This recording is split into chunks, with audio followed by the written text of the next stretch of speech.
స్వచ్ఛమైన నాణ్యమైన గౌదర్పార్ పూజా ఉత్పత్తులు www.gaudarpar.com ద్వారా ఆన్లైన్ లో ఆర్డర్ చేయండి. మీ ఇంటిని దేవాలయంగా మార్చుకోండి.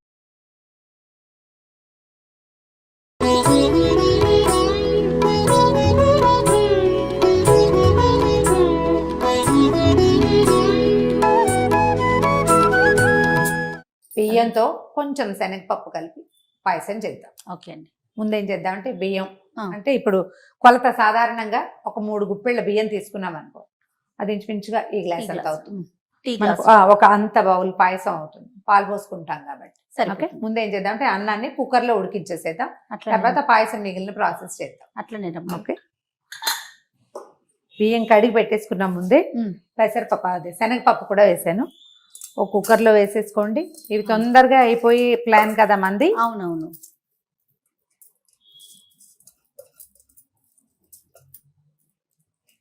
మామూలుగా అయితే బాగా 1కి 5-6 నీళ్లు పోస్తే బాగుంటుంది. కుక్కర్ లో పెడతాం కాబట్టి అన్ని ఎక్కువ నీళ్లు పోయొద్దు. మామూలుగా 2 వేస్తాం కదా, 3 వేసుకుందాం. కాసిన పాలు పోసేసి వండేసుకుంటే బాగుంటుంది. అంటే చక్కగా వస్తుంది అనమాట టేస్ట్. 2 గ్లాసులు నీళ్ళు పోసాను కదా, ఒక గ్లాసున్నర అట్లా పాలు పోస్తే బాగుంటుంది. శనగపప్పు కూడా వేసాం కదా, పచ్చిపాలే ఇవి. అవునవును. పాలు పోసేసి మూత పెట్టేసేద్దాం కుక్కర్. అది అది ఓకే,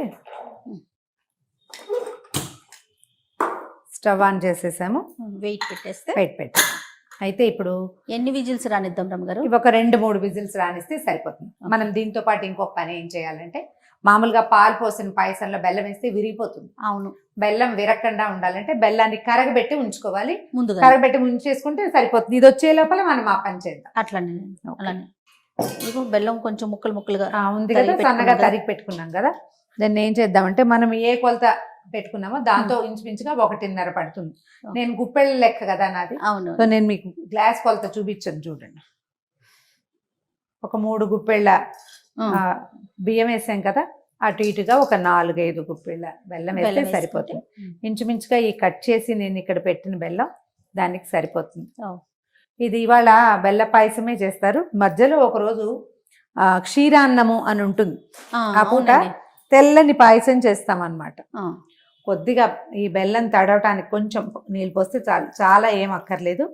కొంచెం పాకం రానిచ్చి గనక కలిపేసుకుంటే పాయసంలో బాగుంటుంది. స్టవ్ వెలిగిస్తాను. ఇది పెద్ద స్టవ్ కదా, కొంచెం సిమ్లో పెట్టుకుందాము. దీన్ని కాస్త కదిపితే అది అడుగు అంటకుండా వస్తుంది. మనం సన్నగా తరిగేసుకుంటే మనకి ఇంకొక అనుమానం ఏంటంటే, ఇది ఇప్పుడు మనం సన్నగా తరిగిన బెల్లం కుక్కర్లో వండిన అన్నంలో వేసుకోవచ్చు చివరికి, కానీ బెల్లంలో ఒకవేళ ఇసుక ఉంటే. అవునండి, ఇప్పుడు ఇసుక లేని బెల్లం రావట్లేదు కదా, అందుకని కాస్త బెల్లం కరగబెట్టుకుంటే అనుమానం ఉండదు. కసకసలాడము అలా లేకుండా అవుతుంది. కరగబెట్టేసుకోవాలి. 2 ఎట్ ఏ టైం సైమల్టేనియస్ గా అయిపోతాయి, ఏమి ఇబ్బంది లేదు. బెల్లం కరిగాక జీడిపప్పులు కిస్మిస్లు వేయించి పెట్టేసుకుందాం. ఈ మూత తీయటం ఏమిటి, మిగిలిన పని అయిపోతుంది. అయితే మనం ఇది క్షీరాన్నం కదా చేసేది, కొంచెం పాలు తక్కువ పోసాం కదా, దాన్ని ఏం చేయాలంటే కుక్కర్ రాగానే మళ్ళీ కాగిన పాలు పోసి కొద్దిసేపు అన్నం ఉడకనిస్తే ఏమవుతుందంటే కొంచెం మృదువుగా అవుతుంది. మనం విడిగా వండుకుంటున్నాం అనుకో, ఈ పొయ్యి దలుచుకున్న 5-6 గ్లాసుల పాలు పోసేసి బియ్యాన్ని ఒకేసారి పెట్టుకుంటే నిదానంగా ఉడుకుతుంది. మనం పొద్దుటిపూట పరిగెడుతూ చేస్తాం ప్రసాదం, అందుకోసమని కుక్కర్ కన్నా రమ్మగారు మనం రైస్ కుక్కర్, ఎలక్ట్రికల్ కుక్కర్ లో కనుక పెట్టుకుంటే మీరు అన్నట్లు పాలు పోసుకొని సెట్ అవుతుంది, కరెక్ట్ గా పొంగిపోకుండా సెట్ అవుతుంది. నాకు డౌట్ లేదు, నేను ఇందులోనే చేస్తాను. అవునా? ఓకే. నా పాయసం పొంగలి, చక్కెర పొంగలి కూడా కుక్కర్ లో చేస్తాను. తొందరగా అవుతుంది, వితౌట్ ఎనీ డౌట్. అన్నం ఉడకలేదు, కొంచెం టైం పట్టింది, వాళ్ళు ఉండదు. పాలు పోసాం కదా, కొంచెం పాలు పైకి వస్తాయి. ఇందులో పాలు ఎక్కువ పోసిన కొందికి స్పిల్ అవ్వడం ఎక్కువ అయిపోతుంది. సో కుక్కర్ ఆపేసేద్దాము. ఇది 2 విజిల్స్ వచ్చేసింది కదా. బెల్లం కూడా కరిగిపోయింది రమ్మగారు. బెల్లం కూడా కరిగింది, కొంచెం గుత్తలాడినిచ్చి మనం ఇది మూత తీసే టైం కదా ఆపేసేద్దాం. అట్లా ఈ లోపల ఏమవుతుంది, కొంచెం నీళ్ళు ఎక్కువ పోసాం కదా, ఇసుకుందని అనుమానంతో. అవునవును, కాస్త బెల్లం కొంచెం చిక్కబడుతుంది. దీనికి పాయసానికి తీగ పాకం రావక్కర్లా. చక్కెర పొంగలికి తీగ పాకం వచ్చిన పాకం చాలా ఎక్సలెంట్ గా కుదురుతుంది. దీనికి బెల్లం గట్టిగా కరిగి కొంచెం చిన్న చిక్కదనం వస్తే సరిపోతుంది. పాకం పూర్తిగా కరిగిపోయింది, చిక్కబడిపోయింది. మనం ఏం చేద్దామంటే దీన్ని కొంచెం వడబోసేసి పెట్టుకుందాము. అలానే. ఓకే, బెల్లం కరిగిపోయింది పూర్తిగా, కొద్దిగా అవునండి. చిక్కబడింది కదా, నీళ్ళలాగా లేదు కదా, దీన్ని వడబోసేసుకుందాము.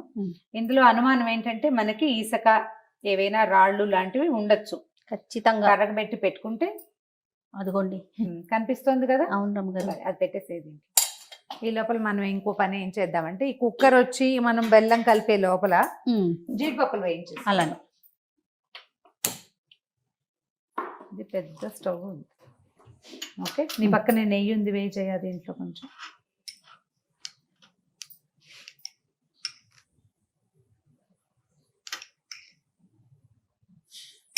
చాలు, స్పూన్ ఉంచు.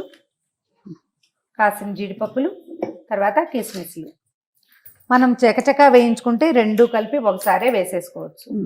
స్పీడ్గా చేయలేము, అవి ఒకటి మాడిపోతుంది రెండోది వేగదు అలాంటి డౌట్ ఉంటే విడివిడిగా విడివిడిగా పెట్టుకోవాలి. కొద్దిగా వేగనిచ్చి వీటిని,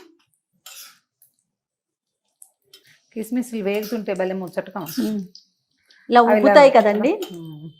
సరిపోతాయి. ఇట్లా నల్లగా అయిపోనివ్వకుండా కొంచెం తెల్లగా ఉండగానే తీసేస్తే మనకి జస్ట్ ఆ పచ్చిదనం పోతే సరిపోతుంది. సరిపోతుంది. ఇగో కిస్మిస్లు అన్నీ వచ్చేసినాయి, జీడిపప్పులు లేతగా రంగు మారింది. తీసేద్దాం. గ్లాస్లో పోస్తే పోతుంది, ఆ గ్లాస్ పోదా. స్టవ్ ఆపేద్దామా? ఓకే, జీడిపప్పులు కిస్మిస్లు ఒక దాంట్లోకి తీసేసుకుందాం జయ. అవి చల్లారుతాయి. ఈ లోపల మన కుక్కర్ వచ్చిందేమో చూద్దాం. అలానే. ఓకే, అయిపోయిందండి. కుక్కర్ వచ్చేసింది.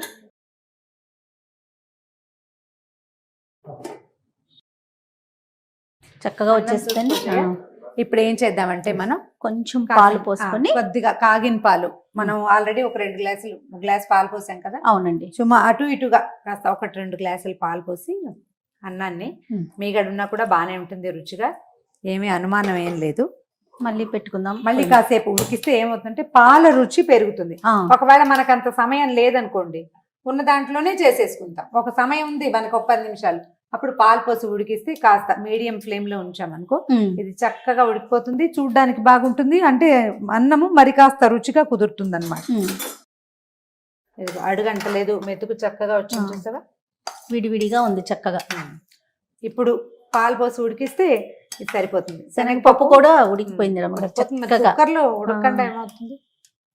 ఓకే, ఒక 5 నిమిషాలు దీన్ని పూర్తిగా మగ్గనిద్దాం. ఈ లోపల మన పాకం చల్లారిపోతుంది. అవును, ఇది వరకటి రోజుల్లో బెల్లం మట్టి లేదు, అనుమానం లేదు అనుకున్నప్పుడు పూర్తిగా ఉడికిపోయాక స్టవ్ ఆపేసుకుని అప్పుడు బెల్లం వేసి కలిపేసేవాళ్ళు, కరిగిపోయేది ఆ వేడికి. కానీ ఇప్పుడు ఇసుకుంటోంది కదా, ఆ అనుమానంతో మనం ముందు వేసుకోవట్లేదు అనమాట.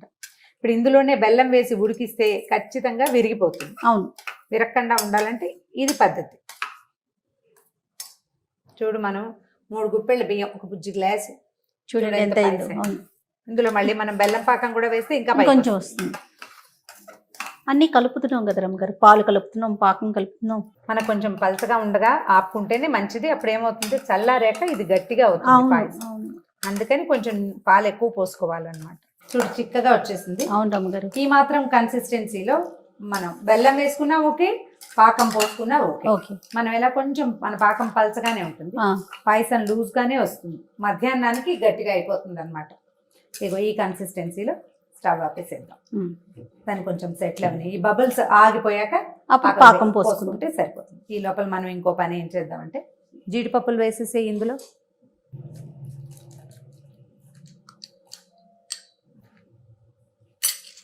ఏలకుల పొడి, ఇలాచీ పౌడర్ వేసేసుకోవాలి. అది కొంచెం సెటిల్ అయ్యాక బెల్ల పాకం ఎత్తి కలిపేస్తే పరవన్నం రెడీ. దీన్ని ఈజీ మెథడ్ ఏంటంటే మనం వేసేది పాకం కాబట్టి స్టవ్ మీద నుంచి రెండో స్టవ్ మీదకి మార్చండి. అక్కడ ఏమి వేడి లేదు కదా, తొందరగా ఈజీగా సెటిల్ అయిపోతుంది. ఓకే, ఇప్పుడు పాకం ఎత్తి పోసేది. బబుల్స్ ఆగిపోయినాయి చూడండి, ఆ బబులింగ్ ఉండగా వేస్తే మాత్రం కొంచెం విరగడానికి అవకాశం ఉంది. మామూలుగా జయ, ఇట్లా ఏదైనా పదార్థం చేసేటప్పుడు మనం ఏం చేస్తామంటే, అంటే చాలా మంది ఇళ్లలో ఈ అలవాటు ఉంటుంది, మా ఇంట్లో కూడా ఉంది, నేను నా చిన్నప్పుడు లేదు, తర్వాత నేను నేర్చుకున్నాను. ఈ వస్తువు చెడుతుందన్న భయము, బాగా కుదురుతుందో కుదరదో అన్న అనుమానము ఉంటాయి. అప్పుడు ఏం చేస్తామంటే అన్నపూర్ణే సదాపూర్ణే శంకర ప్రాణవల్లభే జ్ఞాన వైరాగ్య సిద్ధ్యర్థం భిక్షాం దేహి చ పార్వతి. ఈ శ్లోకం చదువుతూ కలిపిస్తే వస్తువు పాడవదు, ఉప్పు సరిపోతుంది, తీపి సరిపోతుంది అని అన్నపూర్ణాదేవిని తలుచుకుంటూ ప్రసాదాలు చేసుకుంటాం. రోజువారీ వంట కూడా ఇదే శ్లోకం. వంట పాడవదు, రుచిగా కుదురుతుంది. మనం వేసిన ఉప్పు ఒకవేళ సరిపోకపోయినా అసలు ఆ ఉప్పుకి సరిపడా తినగలిగే వాళ్ళే వస్తారు. అయిపోయింది. ఇదిగోండి పాయసం. చూడు, ఈ బౌల్లో వేసుకుందాం అజయ. అలాగే ఎత్తివేసి మనకు కనిపిస్తుంది అది ఎట్లా వచ్చిందో, విరక్కండా వచ్చిందా లేదా. ఎత్తివేయకు, పడిపోతుంది కింద. ఓకే, వేసిన జీడిపప్పులు కూడా చక్కగా కనిపిస్తున్నాయి కదా. కొంచెం నెయ్యి, దాని మీద 1 స్పూన్ నెయ్యి వేసి ఆల్రెడీ మనం వేసాము. అదొక తృప్తి అనమాట. అది బెల్లపు పాయసం రెడీ అయిపోయింది.